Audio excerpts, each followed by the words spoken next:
Welcome to futurist study centre. இன்னைக்கு நம்ம PGTRB இங்கிலீஷ்ல இருந்து ஒரு ஆத்தரை பத்தின இன்ட்ரோடக்ஷன் தான் பார்க்க போறோம். ஸோ அந்த ஆத்தரோட நேம் என்னன்னா சர் பிரான்சிஸ் பேக்கன் அப்படின்றவர் தான். ஸோ ஃபர்ஸ்ட் இவர் எங்க பிறந்திருக்காரு அப்படின்னா 22 ஜனவரி 1561 யார்க் ஹவுஸ் ஸ்ட்ராண்ட் லண்டன்ல வந்து இவர் பிறந்திருக்காரு. அண்ட் இவர் எந்த பிளேஸ்ல வந்து இறந்திருக்காரு அப்படின்னா 9th April 1626 ஹைகேட் லண்டன்ல இறந்திருக்காரு.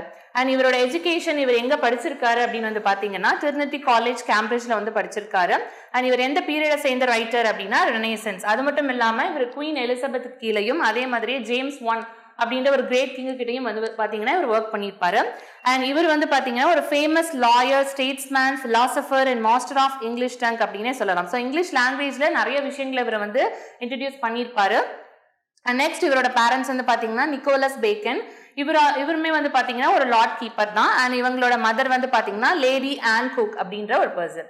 நெக்ஸ்ட் இவர் தன்னோட லைஃப் கெரியர்ல வந்து பாத்தீங்கன்னா நிறைய ஒரு இம்பார்ட்டன்ட் பொசிஷன்ல வந்து இருந்திருப்பாரு சொசைட்டில. So first right from 1604 appointed as a king's கவுன்சில்ல ஒரு பர்சனா வந்து பாத்தீங்கன்னா இவர் வந்து அப்பாயின்மெண்ட் பண்றாங்க. அண்ட் 1607 வந்து பாத்தீங்கன்னா சொலிசிட்டர் ஜெனரலாவும் இவர் வந்து அப்பாயின்மெண்ட் பண்ணியிருக்காங்க. அண்ட் 1608 கிளர்க் அட் ஸ்டார் சேம்பர்ல இவர் ஒரு கிளர்க் மெம்பரா. ஸோ ஸ்டெப் பை ஸ்டெப்பா வந்து பாத்தீங்கன்னா தன்னோட லைஃப்ல இவர் ஒரு பொசிஷன்ஸ்க்கா போயிட்டே இருந்திருக்காரு. அண்ட் 1613 வந்து பாத்தீங்கன்னா அட்டார்னி ஜெனரலாவும் இவர் வந்து ப்ரமோட் பண்ணியிருக்காங்க.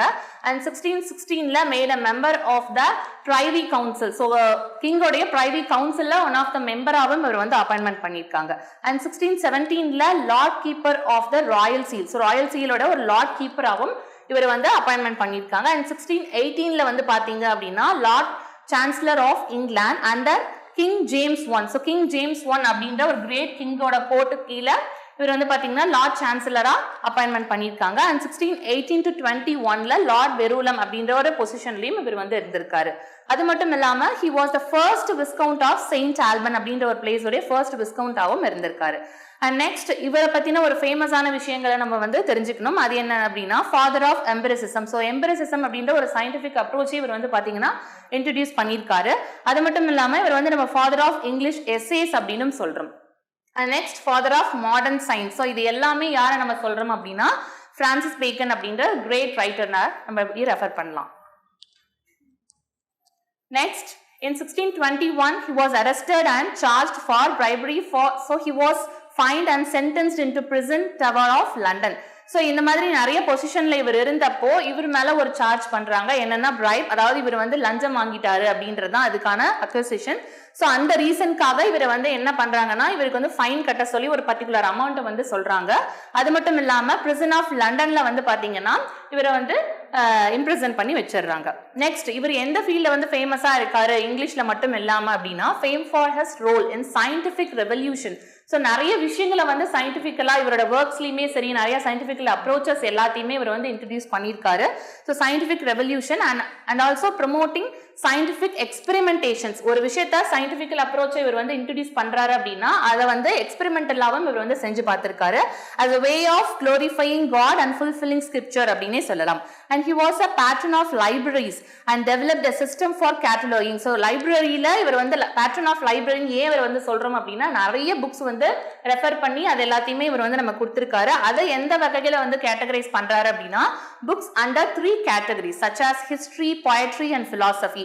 so 3 கேட்டகரிஸா இவர் வந்து கேட்டகரைஸ் பண்ணி கொடுக்கிறாரு. History, poetry and philosophy. இதை பத்தி தான் அவர் வந்து ஆஃப் ஸ்டடீஸ் அப்படின்ற தன்னோட எஸ்ஏலையுமே வந்து சொல்லியிருப்பாரு. ஸோ ஹிஸ்டரி புக்ஸை படிச்சா எந்த மாதிரியான நாலேஜபிள் பர்சனா வரலாம், poetries படிச்சா எப்படி இருக்கலாம், philosophies படிக்கும் போது நமக்கு என்ன நாலேஜ் கெயின் ஆகும் அப்படின்றது எல்லாமே தன்னோட எஸ்ஏஸ்ல வந்து சொல்லியிருப்பாரு.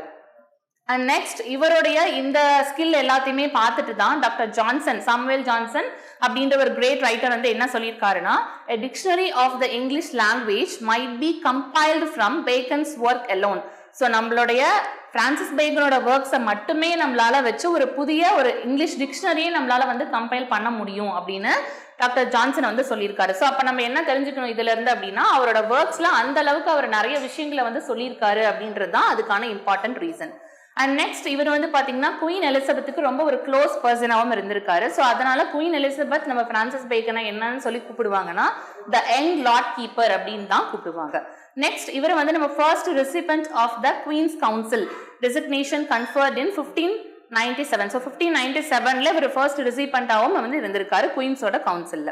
அண்ட் நெக்ஸ்ட் இவர் எந்த பிளேஸ்ல வந்து பரி பண்றாங்க அப்படின்னா Saint Michael's church, Saint Albans, Hertfordshire. So ஹெட்ஃபோர்ட்ஷயர்ல இருக்கக்கூடிய செயின்ட் ஆல்பன் அப்படின்ற பிளேஸ்ல செயின்ட் மைக்கேல்ஸ் சர்ச் அப்படின்ற பிளேஸ்ல தான் இவரை வந்து பரி பண்ணியிருக்காங்க. நெக்ஸ்ட் இன்னொன்று என்ன நம்ம இவரை பத்தி தெரிஞ்சுக்கணும் அப்படின்னா பேக்கானியன் மெத்தட் அப்படின்றது தான். ஸோ இது வந்து பாத்தீங்கன்னா இவர் ஒரு மெத்தடாலஜிவே வந்து கொடுத்துருக்காரு நமக்காக. அது எந்த டைப் ஆஃப் மெத்தடாலஜி அப்படின்னா இன்வெஸ்டிகேட்டிவ் மெத்தடாலஜி. அண்ட் இந்த மெத்தடை வந்து it's a first formulation of modern scientific method and use in நவமார்கானம். நவமார்கானம் அப்படின்றது இவருடைய great scientifical work and philosophical work அப்படின்னே சொல்லலாம். ஸோ அந்த ஒர்க்ல தான் தன்னுடைய பேக்கானியன் அப்படின்ற மெத்தடாலஜியை வந்து இவர் யூஸ் பண்ணி நிறைய விஷயங்களை வந்து சொல்லியிருக்காரு. அண்ட் இந்த ஒர்க் வந்து பாத்தீங்கன்னா it's an example of inductive reasoning. So inductive methodology, inductive reasoning சொல்லக்கூடிய விஷயங்களையுமே இவர் வந்து தன்னோட ஒர்க்ல வந்து யூஸ் பண்ணியிருக்காரு. அண்ட் இந்த மாதிரி இவர் கொண்டு வந்த இந்த பேக்கானியன் மெத்தட், இண்டக்டிவ் ரீசனிங், இது எல்லாத்தையுமே இன்னொரு ரைட்டரான அதாவது தாமஸ் பிரவுன் அப்படின்ற ஒரு ரைட்டர் வந்து தன்னோட சூடோரோசியா எபிடமிகா அப்படின்ற ஒரு ஒர்க்ல யூஸ் பண்ணியிருக்காரு. இவருடைய பேக்கானியன் அப்ரோச்சஸ், இவருடைய மெத்தடாலஜிஸ் எல்லாத்தையுமே என்ன பர்பஸ்க்காக யூஸ் பண்ணியிருக்காருன்னா already I said scientific methodology நிறைய சொல்லியிருக்காருன்னு சொல்லியிருந்தேன் இல்லையா. ஸோ அந்த சயின்டிபிக் என்கொயரிஸ்க்காக இவருடைய அப்ரோச்சஸ் வந்து தன்னோட ஒர்க்ல யூஸ் பண்ணியிருக்காரு தாமஸ் பிரவுன். அண்ட் நெக்ஸ்ட் இவரோட ஒர்க் அப்படின்னு எடுத்துக்கிட்டோம்னா நவமார்கானம். It's a famous work of Bacon அப்படின்னே சொல்லலாம். இதோட இன்னொரு நேம் என்னன்னா இன்ஸ்டுரேசியோ மேக்னா அப்படின்றது தான். அண்ட் இது வந்து பாத்தீங்கன்னா it's a philosophical work and as well as a சயின்டிபிக்கல் work and also a seminal work of Bacon அப்படின்னு இந்த ஒர்க்கை வந்து நம்ம சொல்லலாம். ஸோ இந்த ஒர்க்கை அவர் எந்த லாங்குவேஜ்ல ரிட்டர்ன் பண்ணியிருக்காரு அப்படின்னு வந்து பாத்தீங்கன்னா லாட்டின்ல. அண்ட் இதை எப்போ பப்ளிஷ் பண்ணியிருக்காருன்னா 1620s.